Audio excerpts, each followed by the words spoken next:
नमस्कार दोस्तों। तो आज हम सुनेंगे सोमवार की व्रत कथा। जी हाँ दोस्तों, इस कहानी में एक धनी व्यापारी को बेटा होता है और भगवान शिव के वरदान के अनुसार इस बेटे की आयु 16 वर्ष की है। तो देखते हैं क्या उनका बेटा जीवित रहता है या मर जाता है। तो आइए इस कहानी को शुरू करते हैं। पहले समय में किसी नगर में एक धनी व्यापारी रहता था। दूर दूर तक उसका व्यापार फैला हुआ था। नगर के सभी लोग उस व्यापारी का सम्मान करते थे। इतना सब कुछ से संपन्न होने के बाद भी वह व्यापारी बहुत दुखी था, क्योंकि उसका कोई पुत्र नहीं था, जिस कारण अपने मृत्यु के पश्चात व्यापार के उत्तराधिकारी की चिंता उसे हमेशा सताती रहती थी। पुत्र प्राप्ति की इच्छा से व्यापारी प्रत्येक सोमवार भगवान शिव की व्रत पूजा किया करता था और शाम के समय शिव मंदिर में जाकर शिव जी के सामने घी का दीपक जलाया करता था। उसकी भक्ति देखकर माँ पार्वती प्रसन्न हो गई और भगवान शिव से उस व्यापारी की मनोकामना पूर्ण करने का निवेदन किया। भगवान शिव बोले, इस संसार में सबको उसके कर्म के अनुसार फल की प्राप्ति होती है। जो प्राणी जैसा कर्म करते हैं उन्हें वैसा ही फल प्राप्त होता है। शिव जी द्वारा समझाने के बावजूद माँ पार्वती नहीं मानी और उस व्यापारी की मनोकामना पूर्ति हेतु वे शिव जी से बार बार अनुरोध करती रही। अंततः माता के आग्रह को देखकर भगवान भोलेनाथ को उस व्यापारी को पुत्र प्राप्ति का वरदान देना पड़ा। वरदान देने के पश्चात भोलेनाथ माँ पार्वती से बोले, आपके आग्रह पर मैंने पुत्र प्राप्ति का वरदान तो दे दिया, परंतु इसका यह पुत्र 16 वर्ष से अधिक समय तक जीवित नहीं रहेगा। उसी रात भगवान शिव उस व्यापारी के स्वप्न में आए और उसे पुत्र प्राप्ति का वरदान दिया और उसके पुत्र के 16 वर्ष तक जीवित रहने की भी बात बताई। भगवान के वरदान से व्यापारी को खुशी तो हुई, लेकिन पुत्र की अल्प आयु की चिंता ने उस खुशी को नष्ट कर दिया। व्यापारी पहले की तरह सोमवार के दिन भगवान शिव का विधिवत व्रत करता रहा। कुछ महीनों के बाद उसके घर अति सुंदर बालक जन्म लिया। घर में खुशियां भर गई। बहुत धूमधाम से पुत्र जन्म का समारोह मनाया गया, परंतु व्यापारी को पुत्र जन्म की अधिक खुशी नहीं हुई, क्योंकि उसे पुत्र की अल्प आयु के रहस्य का पता था। जब पुत्र 12 वर्ष का हुआ तो व्यापारी ने उसे उसके मामा के साथ पढ़ने के लिए वाराणसी भेज दिया। लड़का अपने मामा के साथ शिक्षा प्राप्ति हेतु चल दिया। रास्ते में जहाँ भी मामा भांजा विश्राम हेतु रुकते, वहीं यज्ञ करते और ब्राह्मणों को भोजन कराते। लंबी यात्रा के बाद मामा और भांजा एक नगर में पहुँचे।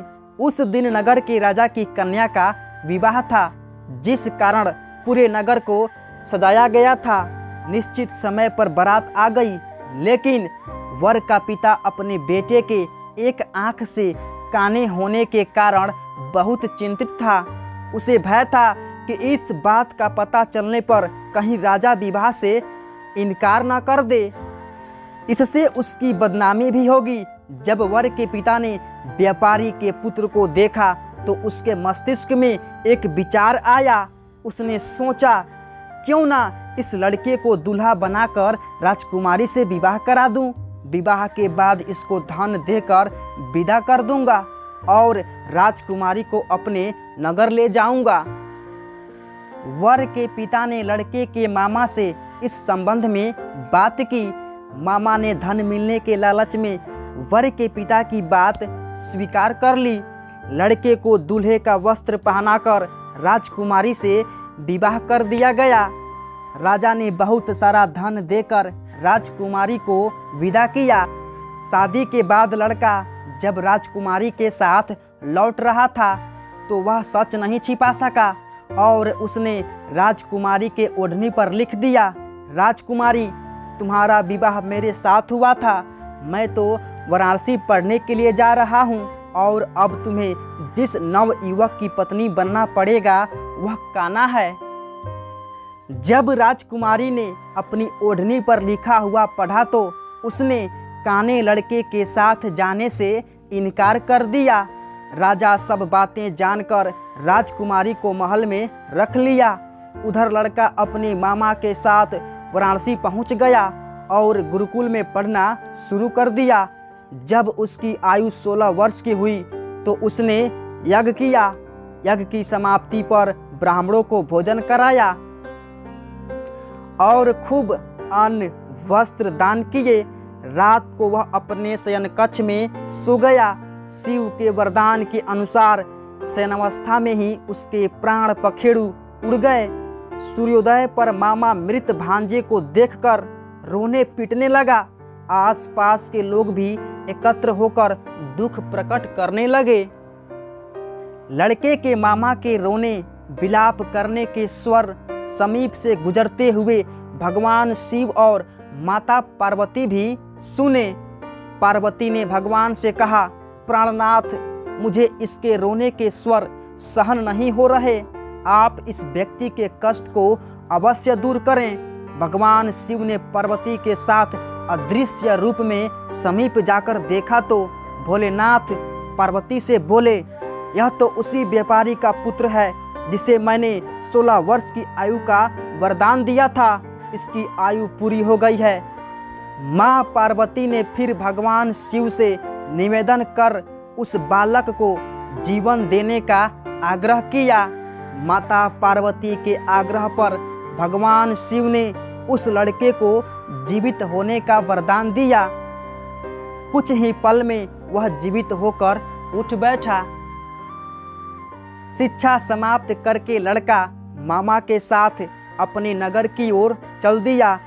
दोनों चलते हुए उसी नगर में पहुँचे जहाँ उसका विवाह हुआ था। उस नगर में भी यज्ञ का आयोजन किया। समीप से गुजरते हुए नगर के राजा ने यज्ञ का आयोजन देखा और उसने तुरंत ही लड़के और उसके मामा को पहचान लिया।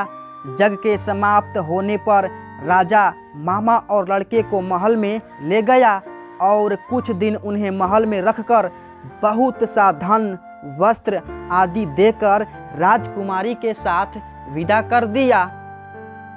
इधर भूखे प्यासे रहकर व्यापारी और उसकी पत्नी बेटे की प्रतीक्षा कर रहे थे।